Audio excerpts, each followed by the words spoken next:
रहीम अस्सलाम वालेकुम। क्या हाल है आप लोगों का? उम्मीद है सब ठीक ठाक होंगे। और आज देखें गर्मा गर्म मैं आपके लिए लेकर आई हूँ अंडे आलू की रेसिपी, जो कि शोरबे वाले हैं। और अच्छी चीज़ ये है कि ना इसमें लहसुन आपका यूज़ होगा और ना अदरक यूज़ होगी, और उसके बग़ैर भी ये देखें ज़बरदस्ती इसकी ग्रेवी और शोरबा जो है वो तैयार होगा। सर्दियों में बहुत मज़ेदार रेसिपी है, ज़रूर ट्राई करिएगा। आपके घर के मसालों से बहुत अच्छी आपकी रेसिपी सालन तैयार हो जाएगा। तो शुरू करते हैं अपनी रेसिपी। सबसे पहले तो हम ये आलू बॉईल कर लेंगे। ठीक है, मैंने 3 आलू लिए हैं दरमियाने साइज़ के। ये बॉईल करेंगे, फिर अंडे बॉईल करेंगे, और फिर उसके बाद इसका सालन तैयार करेंगे। और ये 4 मैंने अंडे लिए, इनको भी मैं बॉईल कर लूँगी, और अच्छा टाइट वाला बॉईल करना है। ठीक है जी, वो दोनों चीज़ें बॉईल हो रही हैं। अब हम क्या करेंगे, 2 दरमियानी प्याज़ें लिए हैं मैंने। ठीक है, इनकी मैं प्यूरी तैयार कर लूँगी, यानी इनको मैं पीस लूँगी थोड़ा सा पानी डाल के। अच्छा जी, सबसे पहले लेंगे पैन में ऑयल थोड़ा सा गर्म हो जाए। यह है मेथी दाना, आधी टीस्पून के बराबर मेथी दाना। ये ज़रूर डालिएगा, इसको स्किप नहीं करिएगा, फिर आपका जो ये सालन है ना वो बहुत ज़्यादा टेस्टी बनेगा। मेथी दाने को जलाना नहीं है, बस हल्की सी इसमें से खुशबू आ जाए तो हम बाकी चीज़ें डालना शुरू कर देंगे। अगर आप जला लेंगे तो फिर करवाहट आ जाएगी सालन में। ठीक है, इसलिए देखें मैंने बहुत तेज़ गरम ऑयल में नहीं डाला है, हल्का सा ऑयल गरम हुआ है तो मैंने मेथी दाना डाल दिया। ठीक है, खुशबू आना शुरू हो गई है, देखें हल्के हल्के इस तरह बबल बन रहा है। जैसे खुशबू आएगी तो ये जो हमने प्यूरी तैयार की थी प्याज की, ये हम डाल देंगे।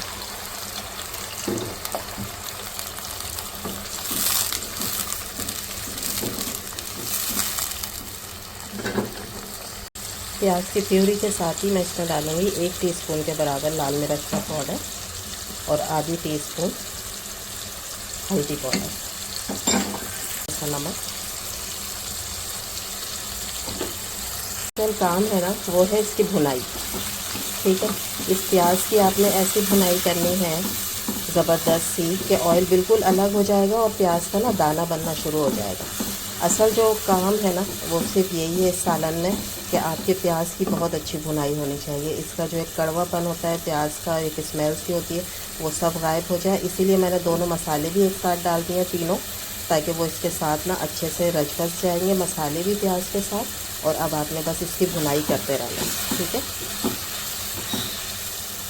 जब तक इसकी भुनाई हो रही है जब तक हम दूसरा काम करते हैं। मैंने एक पैन लिया, उसके अंदर ये देखें थोड़ा सा ऑयल ले लिया। इसके अंदर मैं अंडों को फ्राई कर लूँगी। जो हमने बॉईल किया ना अंडे, उनको फ्राई करेंगे ताकि उस पर एक अच्छा सा कलर आ जाए। एक अच्छा सा कलर आ जाए उसके लिए मैं ये टेक्निक करती हूँ कि हम ये नहीं चाहते कि बहुत ज़्यादा मिर्चें हो जाएँ सालन में, तो हम ये करेंगे कि इसके ऊपर कलर लाने के लिए आटा, जो भी हम रोटी के लिए इस्तेमाल करते हैं, आटा नहीं है तो मैदा ले लें। ठीक है, उसके अंदर मैं बस इसको हल्के से इस तरह से बिल्कुल एक लेयर जो होगी ना अंडों के ऊपर वो आ जाएगी।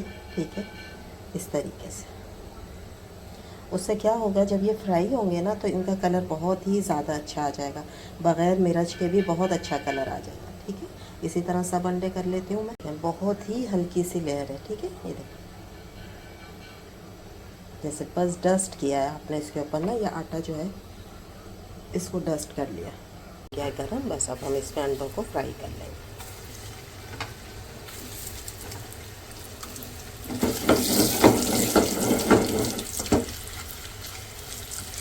देखिएगा इस पर कितना प्यारा कलर आ जाएगा चारों तरफ से।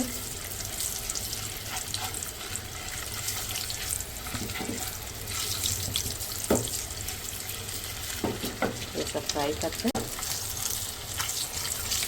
ये जो क्रिस्पी सी एक मज़ेदार सी कोटिंग जो है वो अंडों के ऊपर आ गई है। अंडे फ्राई करने के बाद ना जो ऑयल बचा हुआ है, इसी ऑयल में क्या करूँगी कि मैंने जो बॉईल किए थे ना आलू, उनको मैंने इस तरह 2 हिस्सों में कट कर लिया बीच में से। ठीक है, लंबाई में उनको मैं इस ऑयल के अंदर इस तरह से बिछा दूँगी। ठीक है, और इन्हें भी हम फ्राई कर लेंगे। पहले एक साइड से हो जाए फिर इसकी साइड चेंज करेंगे, लेकिन इन आलूओं के ऊपर जो है ना वो हमने कोई भी कोटिंग नहीं लगानी है। ठीक है, ये वैसे ही फ्राई हो जाएंगे बहुत अच्छी तरह। ये देखें अब मैंने इसको फ्लेम पे रख दिया, अब ये फ्राई होना शुरू हो जाएगा। ग्रेवी चेक कर लेते हैं। ये देखें, जब तक अंडे और आलू जो है वो फ्राई हो रहे थे उतनी देर में ग्रेवी भी तैयार होना शुरू हो गई है। कितना अच्छी तरीके से ऊपर ऑयल भी आ गया है, और ये देखें प्याज में दाना बनना भी शुरू हो गया। ठीक है,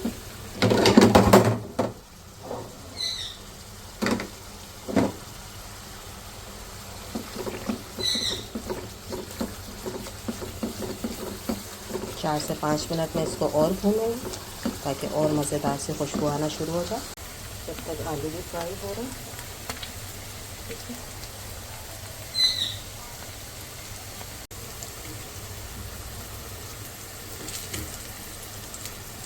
देखिए कितना प्यारा कलर आ रहा है।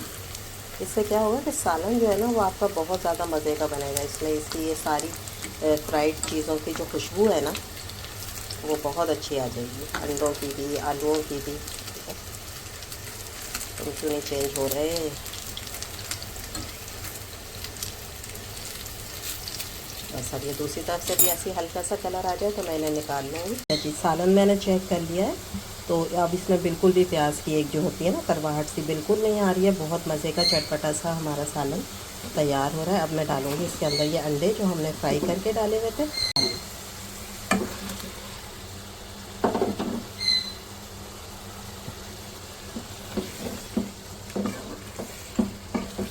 माशाल्लाह देखें कितना ज़बरदस्त कलर आ रहा है, ठीक है। और खुशबू आप यकीन करें इतनी प्यारी आ रही है। सर्दियों में ना इस तरह के सालन खाने अच्छे लगते हैं। अब हम इसके अंदर थोड़ा पानी डालेंगे, जितना भी आपने शोरबा रखना है, ठीक है, उस हिसाब से आपने इसके अंदर पानी डालना है, क्योंकि दोनों चीज़ें पकी हुई हैं जो हमने इसमें डाली है, आलू भी अंडे भी। तो बस अब हमने शोरबे को पकाना है। तो मैं इसके अंदर डालूँगी तकरीबन 1 गिलास के बराबर पानी, क्योंकि इसको फिर हमने 10 से 15 मिनट दम पे रखना है, ठीक है। इसको मिक्स कर लेते हैं।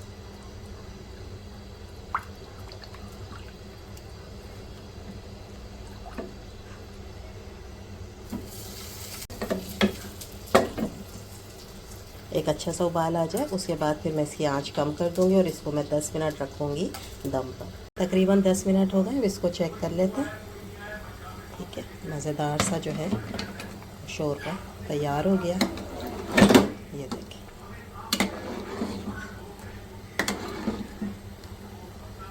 सारा तार भी ऊपर आ गया, ठीक है। जो भी चिकनाई थी वो भी ऊपर आ गई और कलर देखें आप अंडों पर कितना प्यारा कलर आ गया, ठीक है। करते हैं चूल्हा बंद, ठीक है। और बारीक कटा हुआ इसके ऊपर मैं डालूंगी हरा धनिया और आधी टीस्पून के बराबर मैं डालूंगी गरम मसाला पाउडर। ये घर का गरम मसाला है, ठीक है, खुशबूदार।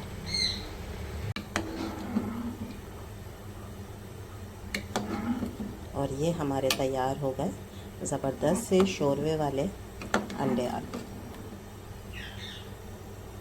इसको आप तंदूर की रोटी के साथ खाएं, नान के साथ, घर की रोटी के साथ और राइस के साथ, बहुत अच्छे लगते हैं। बहुत मज़ेदार सर्दियों की डिश है, ज़रूर ट्राई करिएगा। उम्मीद है आप लोगों को ये रेसिपी अच्छी लगी होगी। अच्छी लगी है तो लाइक करें, शेयर करें, सब्सक्राइब करें। इंशाल्लाह कल फिर हाजिर होंगे एक नई रेसिपी के साथ और हम इसको करते हैं डिश आउट।